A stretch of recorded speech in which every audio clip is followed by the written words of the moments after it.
Paul, le bilan de ces premières Strade Bianche pour vous? Bah, c'est un super bilan. Voilà, je pense que on était venu pour le. Je l'avais pas dit en interview, mais on avait quand même comme objectif de faire le podium aujourd'hui. C'est sûr que c'est un objectif très ambitieux. J'avais jamais fait la course. Je connaissais quasiment pas les secteurs, donc voilà. Je savais que j'ai joué un peu avec mes talents de cyclocrossman, on va dire, Pas assez, retraité. pas assez à un moment. Voilà.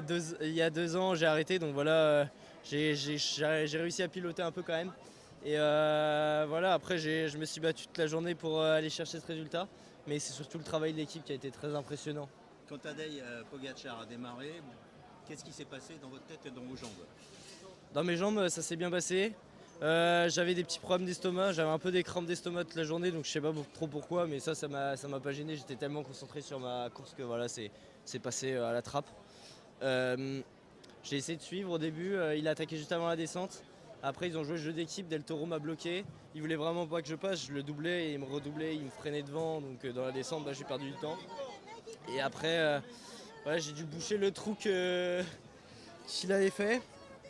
Et bah, c'est sûr qu'il m'a manqué quelques mètres, mais voilà, j'ai tout donné pour essayer de le suivre.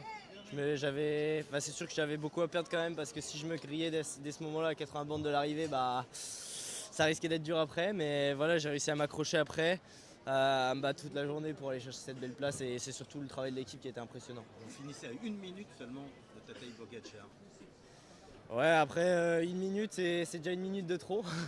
On va dire c'est la minute qui fait qu'il gagne et puis surtout il est parti à 80 bandes de l'arrivée donc bon, il y a un moment, voilà, c'est juste phénoménal et 1 minute, bah voilà, c'est pas loin, c'est sûr, c'est sûr que c'est pas très loin, mais voilà, ça reste 1 minute, hein. Paul, vous disiez avant la course que vous étiez ici pour vous mesurer aux autres, voir où vous en étiez par rapport aux meilleurs mondiaux. Où vous pensez que vous en êtes maintenant après la course et qu'est-ce que ça veut dire pour les prochains objectifs? Et ben c'est sûr que ça donne vraiment la confiance, surtout sur une course comme là où je connaissais pas trop les chemins, je savais que j'avais les aptitudes techniques, mais voilà, c'est une course que je découvrais et de faire deuxième, battre tous les autres coureurs solides qu'il y avait au départ, excepté Pogacar, c'est quand même ça donne vraiment de la confiance pour la suite et voilà, ça montre que le travail paye, le travail a payé cet hiver et que je peux jouer parmi les meilleurs cette année. Vous disiez qu'au fond, vous ambitionnez de faire le podium. Est-ce que vous êtes fier de vous aujourd'hui, fier d'avoir réussi à faire ce que vous pensez faire? Bien sûr, je suis fier de moi, mais je suis surtout fier de l'équipe, de ce qu'ils ont fait.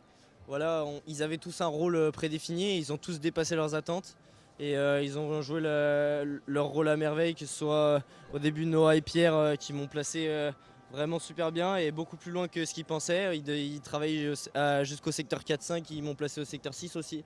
Donc voilà, Jordan et Paul qui étaient là dans le final pour m'aider, franchement c'était vraiment incroyable.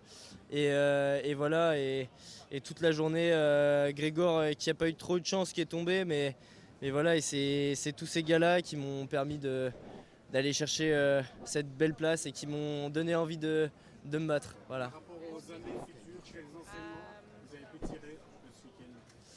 Bah, c'est sûr que j'ai vu comment ça courait sur cette course. C'est vraiment une course qui me convient. Après, il y a des moments où c'est un peu trop explosif pour moi. C'est pour ça que des fois, je préfère attaquer dans les bosses les plus longues. Parce que sur les efforts d'1 minute, je restais un peu diesel. Mais voilà, sur les secteurs, je me sentais vraiment bien. Et à des moments, j'ai eu des doutes quand les autres sont rentrés. Mais à la fin, j'ai réussi à faire la différence. Et c'est ça le plus important. Quand tu es à 2 doigts de rentrer sur Pogacar, c'est ce qu'il en remet ou c'est toi qui peux pas faire pression avec des cheveux? Vous voulez dire à 80 bornes d'arrivée? Bah, lui, je pense qu'il était plus en gestion que moi parce que moi j'étais à bloc. Et lui, il se retournait de temps en temps et il voyait que je revenais, donc du coup il réaccélérait. Et je pense qu'il était quand même plus en gestion que moi. Après, bah voilà, il me manque 500 mètres, hein. C'est tout l'effort que j'ai fait dans le vent. Après, lui aussi, il était dans le vent, donc bon, c'est comme ça. Il était juste plus fort, hein, et ça restait le meilleur coureur du monde, donc voilà, pas de regret. Tu avais peut-être mesuré à lui en 2026, tu l'avais déjà fait l'an dernier. Forcément, après, voilà, il est parti tout seul de loin et j'ai essayé de m'accrocher et voilà, j'étais pas loin de le faire. Ça montre que je progresse. Donc voilà, c'est ça le plus important, c'est ma progression. Merci beaucoup. Paul, merci beaucoup.